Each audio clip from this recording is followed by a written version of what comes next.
بسم اللہ الرحمن الرحیم۔ کبھی زندگی میں مجھے بھی دیکھے نا ٹی وی میں کسی عورت کے ساتھ میں کسی پروگرام پہ بیٹھا ہوں تو آپ بالکل لحاظ نہ کریں، آپ بالکل وہ چینل بند کر دیں، ہمیں ضرورت ہی نہیں، میرے لیے کوئی مفتی دلیل نہیں ہے۔ تو عورت کے ساتھ بیٹھا ہے پروگرام میں نے تو وہ والا قرآن پڑھا جس میں اللہ کریم نے کہا عورتیں آ جائیں تو مرد نظریں نیچی کر لیں۔ ہم نے تو وہ والا قرآن پڑھا جس میں حکم ہے کہ مرد آئے تو عورت اپنی نظر نیچی کر لے۔ تو جہاں علامہ صاحب کے سامنے لڑکی بیٹھی ہے ٹی وی میں انٹرویو لے رہی ہے، وہاں نظریں نیچی ہوتی ہیں؟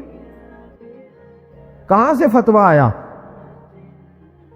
حضرت جنید بغدادی تو فرمایا کرتے تھے کہ حسن بصری پڑھانے والا ہو، رابعہ بصری پڑھنے والی ہو، تو پھر بھی ان کو بغیر پردے کے پڑھنے پڑھانے کی اجازت نہیں ہے، بات ختم ہو گئی۔ رب فرماتا ہے مجھے زمانے کی قسم ہو، اللہ کو بھی قسم اٹھانے کی ضرورت، مالک کریم کو بھی کیا حاجت ہے کہ وہ قسم اٹھائے، لیکن تاکید کر کے بات ذہن میں اتارنے کے لیے۔ انسان کا مزاج ہوتا ہے نا، جس بات پہ قسم اٹھائی جائے اس کو انسان سمجھتا ہے زیادہ پکی ہے، تو طبع انسانی کے مطابق بات کی۔ فرمایا والعصر، زمانے کی قسم ہو، انسان کو پیدا کرنے والا رب قسم اٹھا کے انسان کی ایک بات کرتا ہے، والعصر، مجھے قسم ہو زمانے کی، ان الانسان لفی خسر، انسان کو پیدا کرنے والا رب فرماتا ہے بے شک انسان خسارے میں، گھاٹے میں، نقصان میں۔ لوگ اس کو کہہ رہے ہیں بڑا سیٹ ہے، لوگ کہہ رہے ہیں بڑا کامیاب، یہ بھی کہہ رہے ہیں اللہ کا بڑا شکر ہے، لیکن پیدا کرنے والا رب، انسان کو بنانے والا، اس کو جاننے والا رب فرماتا ہے مجھے زمانے کی قسم ہو یہ نقصان میں ہے۔ اور خسارہ اس خسارے کو نہیں کہتے کہ لوگ کہتے ہیں میں نے کاروبار کیا تھا تو نفع نہیں ہوا، نقصان ہوا۔ خسارہ اس خسارے کو کہتے ہیں جو اصل مال بھی ضائع ہو جائے، راس المال بھی ضائع ہو جائے تو کہتے ہیں خسارہ ہوا، یعنی اس کے پاس جو تھا اس میں بھی یہ خسارے میں کہ یا اللہ سارے خسارے میں ہے؟ فرمایا نہیں، الا الذین آمنوا، جن میں 4 صفتیں پائی جائیں وہ نہیں خسارے میں۔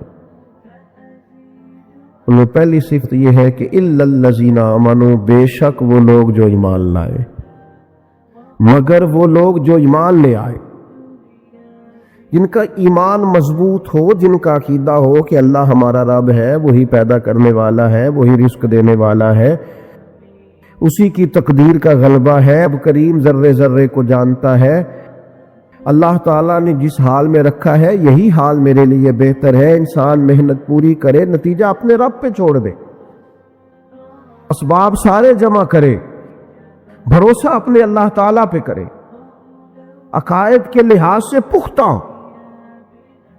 اور پھر اس کا عقیدہ ہو کہ بعد از خدا بزرگ توئی قصہ مختصر، کائنات میں سب سے عرفہ والا، عظمتوں والے، شانوں والے، بلندیوں والے، رفتوں والے، کائنات کے امام، نبیوں کے امام، رسولوں کے امام، فرشتوں کے امام، محبوب مطلق اگر کوئی ہے تو جناب محمد رسول اللہ ہے صلی اللہ تعالی علیہ وسلم۔ سب سے اولا ہو اعلیٰ ہمارا نبی، سب سے بالا ہو اعلیٰ ہمارا نبی، اپنے مولا کا پیارا ہمارا نبی، اور دونوں عالم کا دھولا ہمارا نبی۔ نظریاتی پختگی حاصل ہو، عقائد پختہ ہو، ایمان میں عقائد پوری طرح داخل ہے، عقائد اہل سنت کا پابند ہو بندہ۔ پھر ایک اور بنیادی عقیدہ ہے، اسی ضمن میں سارے عقائد آ جاتے ہیں، فرشتوں پر بھی ایمان ہو، اللہ کے تمام انبیاء پر ایمان ہو، اچھی بری تقدیر پر ایمان ہو، لیکن ایک بنیادی عقیدہ جس کو عقیدہ آخرت کہا جاتا ہے، اس پر انسان کا ایمان ہونا بڑا ہی ضروری ہے۔ اگر آخرت پر ایمان کمزور ہو جائے تو دنیا میں جتنے بھی عمل ہم کرتے ہیں یہ سارے کمزور ہو جائیں۔ یہ جو لوگ ڈپریشن میں، ٹینشن میں، انزائٹی میں چلے جاتے ہیں اور ایک بات بار بار کرتے ہیں کہ میرے ہی ساتھ ایسا کیوں ہوتا ہے، آخر بڑی ہی کوشش کے بعد میں ہی ناکام کیوں رہ گیا، انہیں بتایا جائے گا کہ کامیابی پتہ کیا ہے؟ لا یستوی اصحاب النار و اصحاب الجنہ، اصحاب الجنت هم الفائزون، جنتی اور جہنمی برابر نہیں ہے، کامیاب وہ ہے جنہیں اللہ تعالیٰ نے اصحاب جنت بنایا ہے۔ جو جنتی ہے وہ کامیاب ہے، جس کو اپنی آخرت کے تعلق سے اللہ تعالیٰ نے فکر سلیم دی ہے، راہ ہدایت دی ہے، اعمال حسنہ پر استقامت دی، اور وہ سمجھتا ہے کہ میں محنت اپنی آخرت کو ٹھیک کرنے کے لیے کر رہا ہوں، جد و جہد میری اپنی قبر کے لیے، حشر کے لیے، آخرت کے لیے۔ آخرت پر جس بندے کی توجہ ہے وہ بندہ کامیاب۔ اس لیے دنیا میں اگر دنیاوی طور پر کوئی ناکامی آ بھی جائے تو کوئی اتنی بڑی ناکامی نہیں ہے، اس لیے کہ اصل کامیابی آخرت کی کامیابی۔ تو عقائد مضبوط ہو، اور پھر عقائد اہل سنت کی پابندی اس کے پاس موجود ہو، نہ رفس کی طرف اس کا رجحان ہو، نہ خارجیت کی طرف اس کا رجحان ہو، اس کے نظریات ستھرے ہوں، اجلے ہوں، خوبصورت ہوں، وہ رسول پاک کی ذات گرامی کی پوری غلامی کرنے والا وہ شخص، تو اس کے نظریات اعلیٰ ہوں۔ تو فرمایا کہ انسان خسارے میں ہے، الا الذین آمنوا، مگر وہ لوگ جو ایمان لائے، وعملوا الصالحات، اور جنہوں نے نیک اعمال کیے۔ اور یہاں بات ختم نہیں ہوئی، دو صفتیں اور بھی پیدا کریں۔ یہ دو باتیں ان کی اپنی ذات تک تھی، آمنوا وعملوا الصالحات، یہ دو باتیں ان کے اپنے لیے تھی۔ اب وہ سوسائٹی کو کیا دے؟ دو کام معاشرے کے لیے بھی کریں، وتواصوا بالحق، حق بات کی نصیحت کریں وہ معاشرے، خیر کی بات کی نصیحت کریں، وائرل باتیں نہ کریں کہ آج کل یہ موضوع چل رہا ہے تو ذرا میں اس پر بولوں گا تو کچھ ویوز میرے بھی بڑھ جائے گے، وائرل باتیں نہیں کریں۔ وتواصوا بالحق، وہ حق بات کی نصیحت کریں، کلمہ حق کہیں اور حکمت کے ساتھ کہیں، ادعو الی سبیل ربک بالحکمہ، دانائی کے ساتھ کہیں، لوگوں کو سمجھانے کی نیت سے کہیں، کلمہ حق ان کی زبان پر آئے۔ اور میرے نبی پاک علیہ السلام نے فرمایا سب سے افضل جہاد ظالم بادشاہ کے سامنے کلمہ حق کہنا ہے۔ آپ حق کے ساتھ کھڑے ہوں، پھر آپ لوگوں کو امر بالمعروف کریں، پھر نہی عن المنکر کہیں، اور وہ بھی بندہ دیکھ کے نہیں۔ اگر امیر آدمی غلطی کر رہا ہے تو پھر آپ خاموش ہے، اور کسی غریب کو کرتے دیکھ لیا ہے تو آپ نے دینی حکمت کو بھی پیش نظر نہیں رکھا اور اسے رسوائی کر دیا، آپ نے اسے سخت ترین تکلیف سے گزار دیا ہے۔ حق بات کی نصیحت کریں، اور جو لوگ حق بات کہتے ہیں نا ان پر تکلیف بھی آتی ہے، تکلیف آتی ہے ہمیشہ حق کہنے والوں۔ تو چونکہ میدان لگایا ہے، اب حق میں نکلے ہو، اب تم نے سفر شروع کیا ہے تو بھئی پیروں پہ چھالے تو پڑیں گے،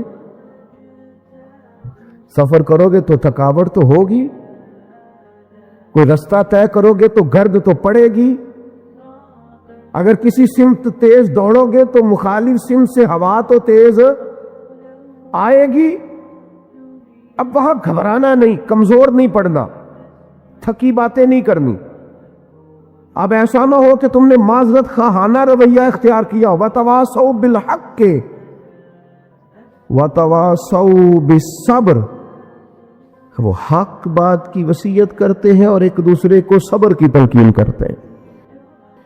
چار صفات پیدا کریں تو خسارے سے بچ سکتے ہیں۔ رب کریم نے فرمایا وَمَا الْحَيَاةُ الدُّنْيَا إِلَّا مَتَاعُ الْغُرُورِ، فرمایا یہ جو دنیا کی زندگی ہے یہ ساری دھوکہ ہے، نہیں ہے دنیا کی زندگی مگر ایک دھوکہ۔ دنیا بنانے والا خود فرما رہا، یہ بنانے والا کہہ رہا ہے دھوکہ ہے۔ دنیا کو اللہ تعالیٰ نے عمل کی جگہ بنایا ہے، دار الاسباب بنایا ہے، نیکی کرنے بھیجا ہے، حقوق العباد ادا کرنے ہمیں بھیجا ہے، یہاں بیٹھ کر اپنی جنت کی تیاری کرنے کے لیے بھیجا ہے،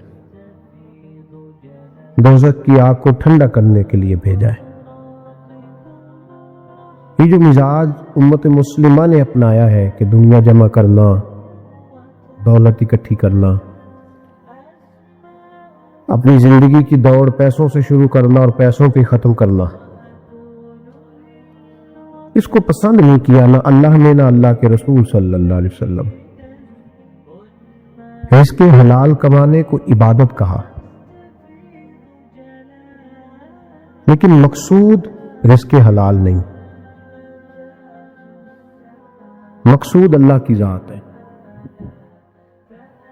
مقصود اللہ کے رسول صلی اللہ علیہ وسلم کی ذات۔ ہمارے ہاں بڑی ترتیب کے ساتھ یہ چیز نسل در نسل منتقل ہو رہی ہے کہ پیسہ کیسے جمع کرنا ہے۔ بچہ بڑا سیٹ ہے جی، کس طرح سیٹ ہے؟ کہتے ہیں ڈھیر سارے پیسے کماتا ہے، امپورٹ ایکسپورٹ کا بزنس ہے، مال بیچتا بھی ہے، منگاتا بھی ہے، بڑا سیٹ ہے۔ تو بچے سے پوچھا بیٹے تیرا کیا حال ہے، تو سیٹ ہے؟ کہتا بڑی تکلیف میں ہوں، سوتا بھی ہوں تو کانوں میں فون کی گھنٹیاں بجتی رہتی، آزمائش کا شکار ہوں، صبح و شام تکلیفوں میں وقت بیتتا ہے۔ یہ کس طرح کا سیٹ ہے بچہ؟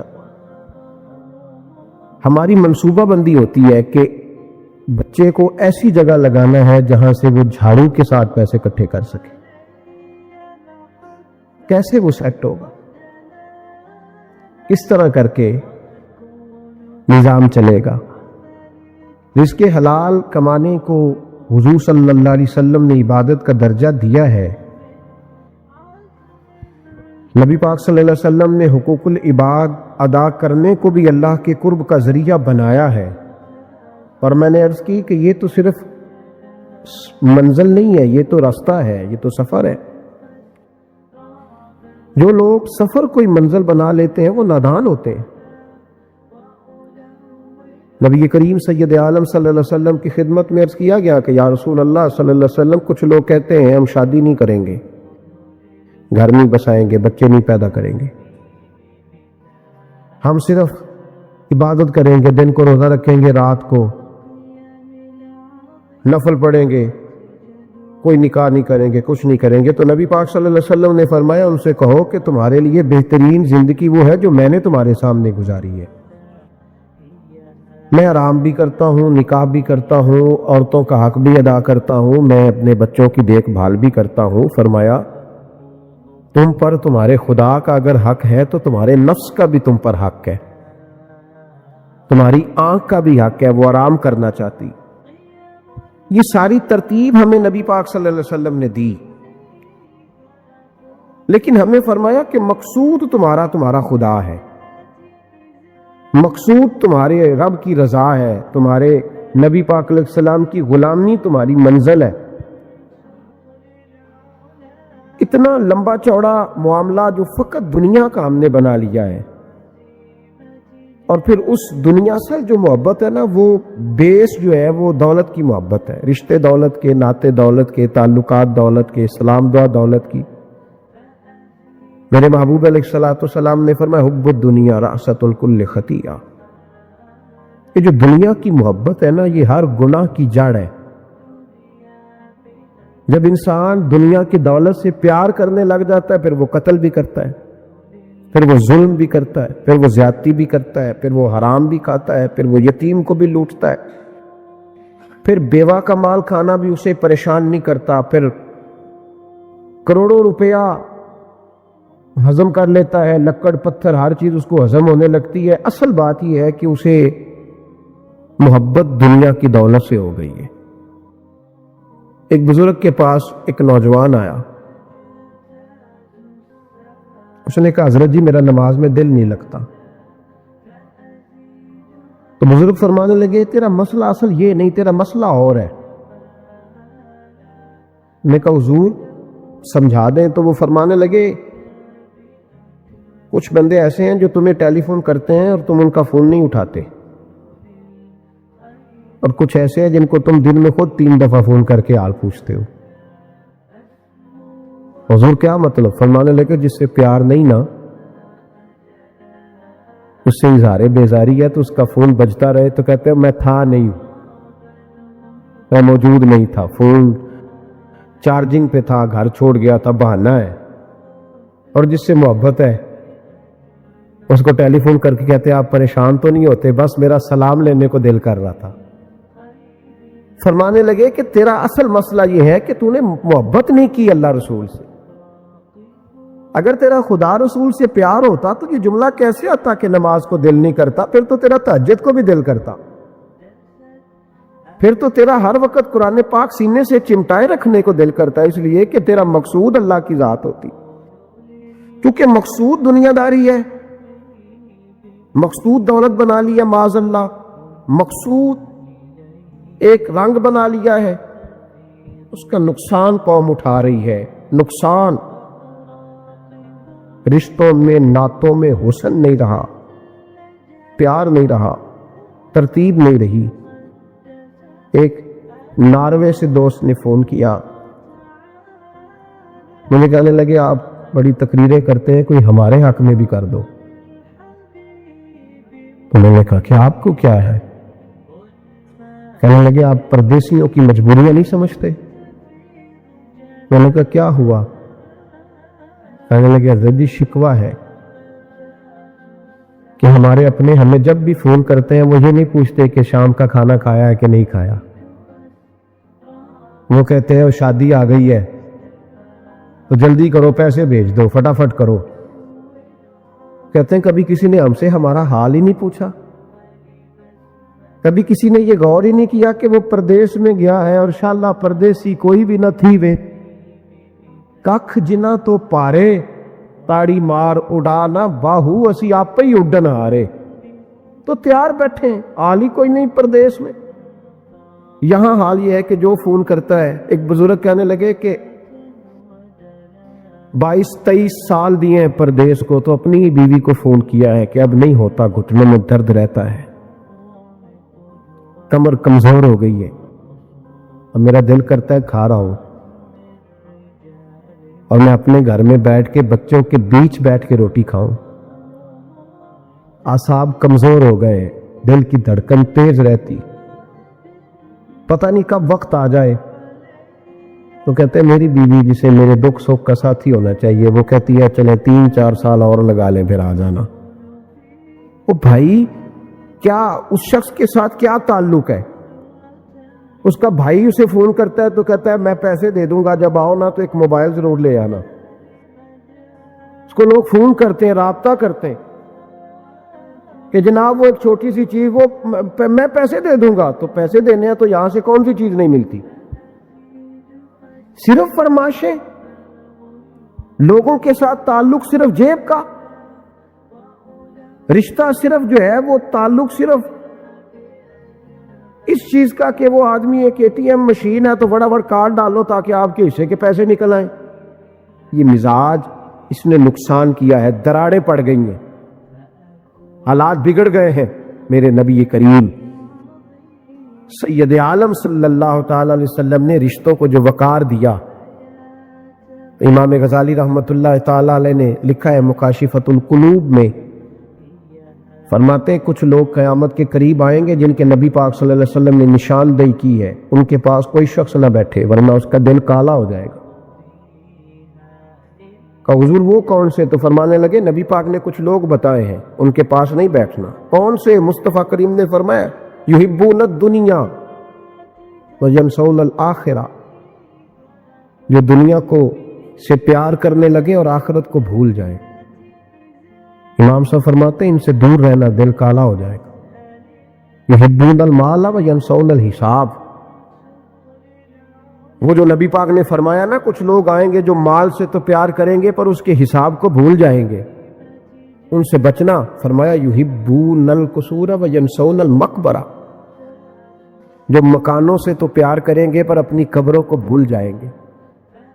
اور فرمایا ان لوگوں سے بھی بچ کے رہنا، ان سے بھی پرہیز کرنا جو لوگ یحبون الخلق وینسون الخالق، جو لوگ مخلوق سے تو پیار کریں گے، بندوں سے بڑا پیار کریں گے، لیکن اپنے رب کو بھول جائیں گے، ان لوگوں سے بھی بچیں۔ ایسے لوگوں سے نبی پاک صلی اللہ علیہ وسلم نے نشاندہی کی، ان سے بچیں۔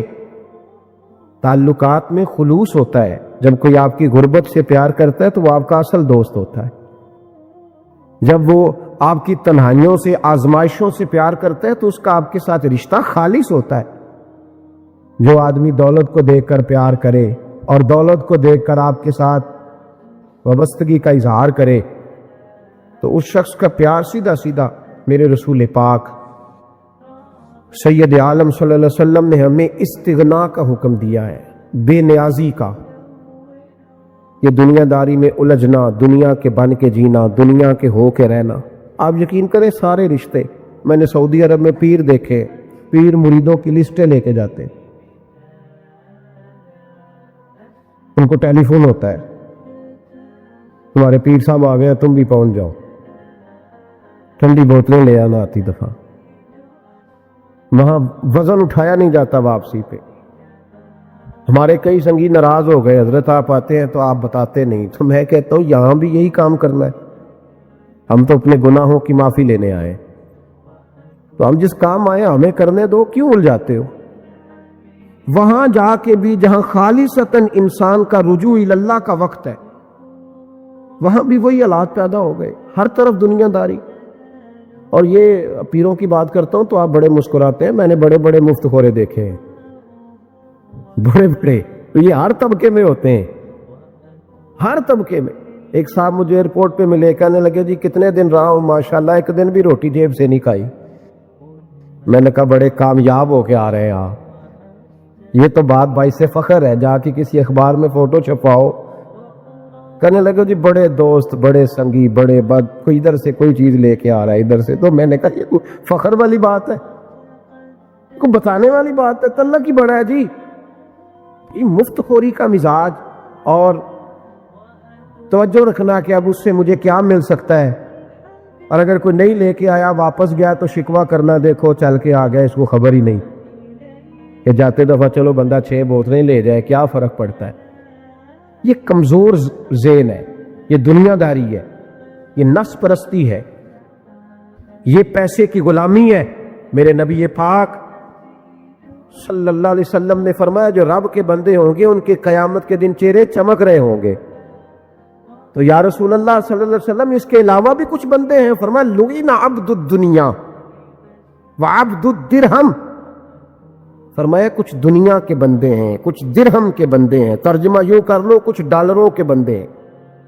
یہ حدیث مشکات میں موجود ہے، ڈالر کے، ریال کے، لاکھ کے، کروڑ کے بندے۔ حضور وہ کون ہے؟ فرمایا لعن عبد الدنیا وعبد الدرہم، جو دنیا کا اور دولت کا بندہ بنے وہ لعنتی ہے، ملعون ہے۔ یہ خدا کا بندہ رہا ہی نہیں، یہ پیسوں کا بندہ بن گیا ہے، دولت کا بندہ بن گیا ہے، اس کا معیار بدل گیا ہے۔ حضرت سالم بن عبداللہ بن عمر، حضرت عمر فاروق کے پوتے تھے، کعبے کا طواف کر رہے تھے، طواف مکمل ہوا، 8واں استلام کر کے مقام ابراہیم کے پاس نماز پڑھنے لگے تو خلیفہ وقت کا آ گیا، گورنر، السلام علیکم کے بعد اس نے فوراً بات چھیڑی، کہنے لگا حضور کوئی حکم ہو تو بتائیے گا۔ تو آپ کہنے لگے تو بڑا ہی بیوقوف ہے یار، تجھے کس نے گورنر بنایا؟ بڑا تو بیوقوف ہے، تجھے تو سلیقہ ہی نہیں بات کرنے کا۔ حضور کیا ہوا؟ فرمانے لگے خدا کے گھر میں آ کے اور کعبے کے سامنے کھڑے ہو کے میں بندوں سے سوال کروں، یہاں آ کے بھی بندوں سے مانگوں، تو بڑا ہی بیوقوف ہے۔ سامنے اس کا گھر ہے، سامنے اس کا گھر ہے بیت اللہ اور حجر اسود اور مقام ابراہیم اور مقام ملتزم، اور یہاں بھی میں بندوں سے مانگوں؟ کہتا ہے مجھے بھی کبھی کسی نے ڈانٹا نہیں تھا، میرے بھی پیروں تک پسینہ نکل گیا، تو میں مسجد الحرام سے باہر نکل کے، یوں سمجھ لیں کہ جب لوگ باب عبدالعزیز سے یا باب فہد سے باہر آ جاتے کہتے ہیں باہر نکل کے نا میں کھڑا ہو گیا، میں نے کہا چلو فارغ ہو کے آتے ہیں تو بات کرتا ہوں۔ حضرت فارغ ہو کے آئے تو میں نے کہا حضور اب تو بیت اللہ سامنے نہیں، اب بھی کوئی سوال کرے؟ تو فرمانے لگے اچھا ضروری ہے؟ کہا حضور ضروری ہے۔ تو فرمانے لگے چل پہلے بتا تجھ سے دین مانگوں کہ دنیا مانگوں، بول۔ تو کہنے لگا حضور میرے پاس تو دنیا ہی ہے، دین تو آپ کے پاس ہے۔ جب یہ جواب دیا تو حضرت سالم چلنے لگے اور چلتے چلتے فرمانے لگے جا اپنا کام کر، دنیا تو میں نے اس سے کبھی نہیں مانگی جس نے دنیا بنائی ہے، میں نے اس سے نہیں کبھی مانگی، تو کیا حیثیت رکھتا ہے؟ میں نے تو اس سے بھی جب بھی مانگا ہے یا اس کا قرب مانگا ہے یا اس کے رسول کی غلامی مانگی ہے، تو اس سے نہیں مانگتا جس نے بنائی ہے، تو کیا دے سکتا ہے؟ تیری کیا حیثیت ہے؟ تو بھائی ان لوگوں نے قریب پھٹکنے نہیں دیا، ان کے قریب یہ چیز آئی نہیں، بے نیاز لوگ تھے، توجہ ہی نہیں تھی۔ حضرت محبوب سبحانی غوث اعظم شیخ عبد القادر جیلانی رضی اللہ تعالیٰ عنہ، آپ ایک کاروبار بھی کرتے تھے، تو آپ کا کچھ مال آ رہا تھا جہاز کے ذریعے، ایک بندے نے خبر دی کان میں حضور جہاز ڈوب گیا، فرمانے لگے الحمدللہ الحمدللہ، ڈوب گیا جناب، یہاں جہاز ڈوب جائے تو بندہ بھی ڈوب جاتا ہے۔ کہتے ہیں صاحب انتقال کر گئے، 10 لاکھ کا نقصان ہو گیا تھا، مال ڈوب گیا پورا جہاز ہی، فرمایا الحمدللہ، اور تم نے جلدی کی خبر دینے میں سبق پڑھا رہا تھا، کیوں مجھے دخل اندازی دی تم نے میرے کام میں، کیوں دخل اندازی کی؟ سب الحمدللہ۔ تھوڑی دیر کے بعد اس نے پھر کان میں کہا حضور وہ غلط خبر تھی، جہاز بچ گیا، فرمانے لگے الحمدللہ۔ پھر شاگردوں سے کہنے لگے میرا چہرہ دیکھ رہے تھے پہلی خبر کے بعد بھی، اس خبر کے بعد بھی؟ کہا حضور دیکھ رہے تھے۔ فرمایا کوئی تبدیلی تو نہیں آئی؟ کہا حضور نہیں۔ فرمانے لگے شکر الحمدللہ، رب نے میرا دل دولت سے نہیں جوڑا، اپنی ذات کے ساتھ جوڑ کے رکھا ہوا ہے، تبدیلی تو نہیں آئی۔ یہاں تو ٹینشن ہی ٹینشن ہے، ڈپریشن ہی ڈپریشن، بات کس کی ٹینشن ہے؟ پیسے کوئی نہیں، دولت کوئی نہیں، کوئی چکر چل جائے نا کبھی، اس سے بھی کبھی پوچھ جس کے پاس ہے، وہ تجھ سے زیادہ غریب ہے، اس سے کبھی پوچھ، وہ تجھ سے زیادہ آزمائش میں ہے۔ غریب شہر تو فاقوں سے مر گیا، لیکن امیر شہر نے ہیرے سے خودکشی کر لی، اس کو بھی تو پوچھ اس کا کیا حال ہے۔ دانش منداں دا کم نہیں، دل دنیا نہ لانا، اس ووٹی کئی خامد کیتے تے جو کیتا سو کھانا۔ یہ تو کام ہے اس کا، بڑے آئے بڑے چلے گئے، بڑے آئے بڑے نکل گئے، توجہ ہی نہیں، مزاج ہی نہیں۔ حضرت مولا علی شیر خدا، علی المرتضیٰ، امام الاولیاء، صاحب صدق و صفا، داماد مصطفیٰ صلی اللہ علیہ وسلم، اسد اللہ، حضرت علی شیر خدا رضی اللہ تعالیٰ عنہ کوفے کے چوک میں کھڑے تھے تو کہہ رہے تھے یار میرے نا طامت پرانی ہو گئی ہے، یہ میں نے زرہ بیچنی ہے، کوئی بندہ مجھ سے خرید لو تاکہ میں نئی طامت لے لوں۔ ایک بندہ کان میں کہنے لگا حضور طامت کے پیسے بھی نہیں؟ فرمانے لگے پیسوں کو چھوڑ، علی کا سینہ دیکھ، اللہ نے ایمان کی دولت سے بھرا ہوا ہے، پیسے اہمیت نہیں رکھتے، ان کی وہ اہمیت نہیں جو دنیا نے بنا لی۔